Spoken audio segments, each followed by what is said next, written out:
سلام دوستان، امروز اومدم با یه ویدیو خفن دیگه. دوستان، من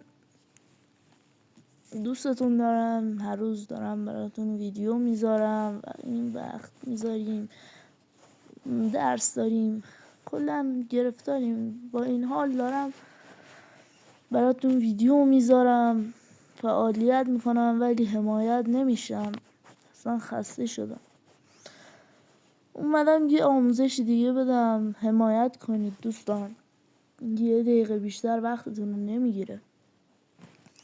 اومدم برای کسانی که تا حالا سی پی نزدن و دغدغه سی پی زدن دارن و این که معتبر باشه یا نباشه و این چیزا. الان من خودم نزدیک 10 میلیون سی پی زدم و نمیتونم دیگه سی پی بزنم، باید برم یه کارهایشو انجام بدم تا پیچیده است تا بتونم سی پی بزنم. ولی کسانی که تا حالا نزدن و اعتماد نداشتن و فکر میکردم پولشون میره و سی پی نمیاد، الان اومدم یه ویدیو براتون گذاشتم.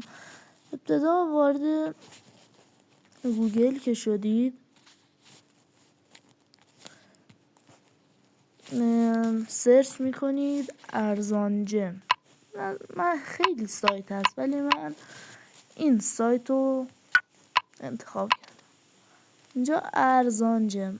اینجا وارد سایت که شدید میتونید برای کال آف دیوتی سی پی بخرید یا فری فایر جم بخرید و کلش و دیگه وارزون موبایل و این چیزا. الان ما مثلا برای سی پی میخوایم برای کلاف میزنیم روش و این صفحه آفر هست دیگه. انواع سی پی بعضی وقتا دوبل میاد، زمان بر میاد، فوری میاد، ولی الان رفتن چند وقت دیگه میاد. الان من بخوام 160 تا سی پی بزنم، اینجا 160 تا سی پی رو میزنم افزودن به سبد خرید، نمایش، ورود، مشخصات. اینجا مشخصاتمو میزنم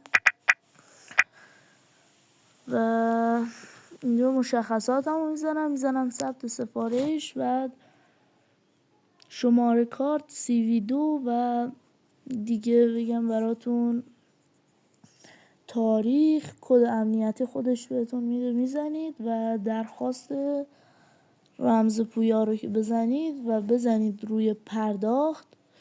سی پی تا اگه فوری باشه تا 4-5 دقیقه بعد میاد روی اکانتتون، اگه عادی باشه تا نیم ساعت، اگه زمان بر باشه خیلی ارزون میشه ولی ممکنه 2-3 روز طول بکشه. حالا گیریم که شما اومدید و سی پی زدید و پرداخت کرد و همه کارش کردید ولی جیمیل و رمزتون رو یادتون رفت. جیمیل و رمزتون رو یادتون نرفت، اشتباه زدید. مشکلی نیست، میاد توی صفحه اصلی اینجا و وقتی که سی پی بزنید اول یه پیامی میاد روی گوشیتون، روی پیامک‌های موبایلتون که میگه سفارش شما با موفقیت انجام شد و یه کد خریدم به شما میده 6 رقمیه که اگه شما اشتباه زدید بعد بتونید اون کد امنیتی رو برای سند اینجا که فلش زدم ارسال کنید و جیمیل و رمز جدید جیمیل و رمز یا همون پسورد درستتون رو بزنید و خودش براتون ارسال میکنه سی پی رو روی اکانتتون. ممنونم که تا اینجا همراه من بودید.